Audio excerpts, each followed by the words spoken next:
महाराष्ट्र में चुनाव का माहौल है और अबू आज़मी महाराष्ट्र के दौरे पर है। हमारे साथ अबू आज़मी हैं, हम उनसे बातचीत करेंगे। साहब, महाराष्ट्र में आपके दौरे बढ़ रहे हैं, क्या आप लोकसभा चुनाव लड़ेंगे? नहीं, मैं आम जनता को लोकसभा चुनाव में कैसे वोट देना चाहिए और 100% वोटिंग होना चाहिए, और जो है जिसका नाम वोटर लिस्ट में नहीं है, कुछ लोग जो वोटर लिस्ट से नाम कटवा देते हैं, वोटर लिस्ट में नाम डलवाना चाहिए और 100% वोटिंग करना चाहिए। सबसे पहले मैं ये लोगों से कह रहा हूँ।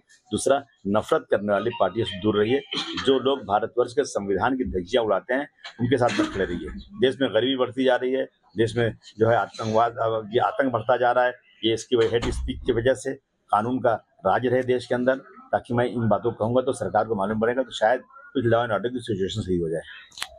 मोदी जी ने कहा है कि 140 करोड़ जो आबादी है देश की, वो मेरा परिवार है। हाँ, परिवार तो भाई प्रधानमंत्री तो परिवार उनका ही है, तो हर नेता कहेगा कि मेरा परिवार है। मैं कहूँगा मेरा परिवार है, क्योंकि मैं भारतवर्ष के निवासी हूँ। जितने हैं सब मेरे भाई हैं, भाई बहन है सब, चाहे हिंदू हो या मुसलमान। तो ये तो अच्छी बात है। भाजपा की जो उम्मीदवारों की जो लिस्ट आई है, उसमें कृपा शंकर सिंह का नाम है, जिनके ऊपर बहुत से आरोप है, लेकिन नितिन गडकरी का नाम उसमें नहीं है। नहीं, लेकिन मैं नितिन गडकरी साहब का फैन हूँ। नितिन गडकरी साहब जो है ना, देख मेरी को बहुत ज़्यादा उनसे वो नहीं है मुलाकात, ऐसे सलाम दुआ है, रास्ते में कहीं मिल गए तो।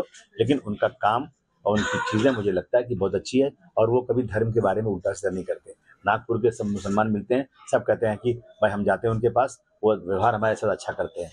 तो मैं समझता हूँ कि अगर नितिन गडकरी साहब का उसमें नाम नहीं है, तो मैं निवेदन करूंगा बीजेपी से कि इतने अच्छे नेता को आप बाहर मत करिए, उनको टिकट दीजिए।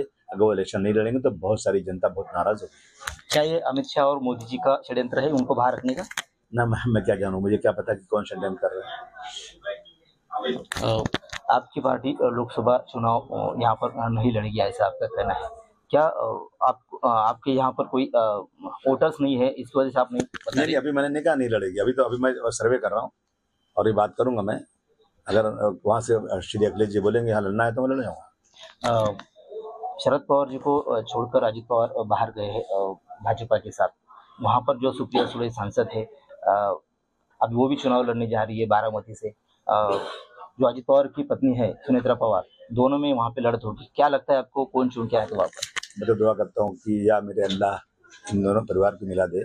पवार साहब एक बड़े नेता हैं, बुजुर्ग आदमी हैं, और इस देश में कश्मीर से कन्याकुमारी तक उनसे ज़्यादा तजर्बेकार कोई नेता मुझे नज़र नहीं आता आजकल। वो चाहे कुछ भी मेरी पार्टी से आगे, हमारा कोई लेना देना नहीं है, परंतु मैं चाहता हूँ कि परिवार में सिर्फ इलेक्शन की वजह से, इलेक्शन कोई जो है ना जन्नत में जाने का रास्ता नहीं है कि भाई इलेक्शन लड़ना ज़रूरी है। भाई दुनिया में आपसी भाईचारे की मोहब्बत बनी रहे तो इससे अच्छी क्या बात है। लेकिन इसके पीछे, पर्दे के पीछे कुछ लोग ऐसा है कि करने में मजबूर कर देते हैं, तो ऐसा हो जाता है। लेकिन आपसी भाईचारगी को, अपनी रिश्तेदारी को खत्म कराने वाले लोग अच्छे नहीं होते। सिर्फ चुनाव आने के बाद ही भाजपा सिर्फ लोगों को ऐसा क्यों लगता है कि सिर्फ घोषणा करती है?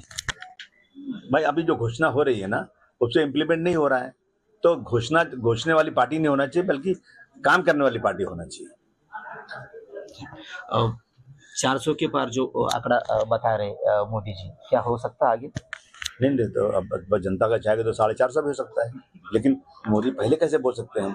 अब जब वोटिंग हो जाएगी उसके बाद ही मालूम पड़ेगा। लेकिन अगर 400 के पार कह रहे हैं, कुछ लोग कह रहे हैं कि अरे 400 के पार इसलिए बोल रहे हैं ना कि ईवीएम में सेटिंग उनकी चलती है। तो मैं एक राय दूंगा उनको कि जनता का समर्थन अगर है और 400 के पार जाने की उम्मीद है तो बधाई आपको, जाइए आप। लेकिन जो जनता आपके आरोप लगा रही है ना, आप उनको बता दीजिए कि हम बैलेट से भी चुनकर आ सकते हैं, इसलिए आप ईवीएम को फेंक दीजिए आप एक बार और बता दिए, बड़ा दिल कीजिए आप।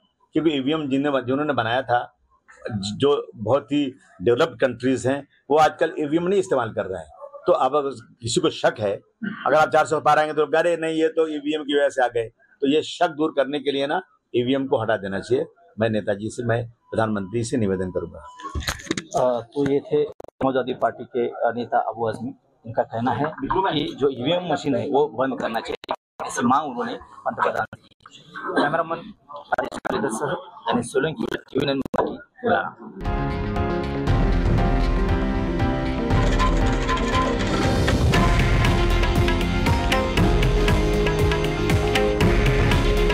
हे आहे देशातील नंबर 1 न्यूज नेटवर्क आणि आपण पाहत आहात TV9 मराठी। काळजी तुमची, हित महाराष्ट्राचं.